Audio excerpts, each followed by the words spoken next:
কি নাম তোমার? দুলু মিয়া।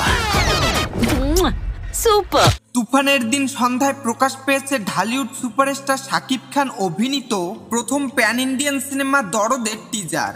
তুফানের তাণ্ডবের মাঝে দরদ দিয়ে ঢালিউডের এ শীর্ষনায়ক এবার যেন নিজেকেই নিজে ছাড়িয়ে গেলেন। বলিউড অভিনেত্রী সোনাল চৌহানের সঙ্গে রোমান্স দিয়ে টিজার শুরু হলেও কেউ আন্দাজ করতে পারেনি এরপর কতটা ভয়ঙ্কর হয়ে ধরা দেবেন শাকিব। প্রতিটি অ্যাকশন দৃশ্যের সঙ্গে শাকিব যেন খেলেছে রক্ত নিয়ে। 17 জুন দুপুরে দরদ সিনেমার নির্মাতা অনন্য মামুন নিজের ফেসবুক পেজে লেখেন, যাদের হার্ট দুর্বল তারা দয়া করে দরদের টিজার দেখবেন না।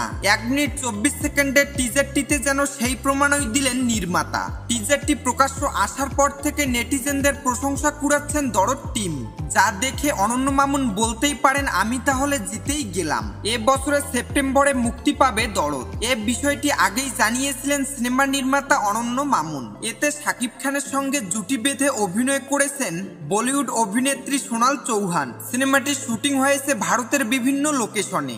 দরদে শাকিব সোনাল ছাড়া আরও অভিনয় করেছেন পায়েল সরকার, ইমতু রাশিদ, রাহুল দেব, জেসি ইসলাম সহ এক ঝাঁক তারকা।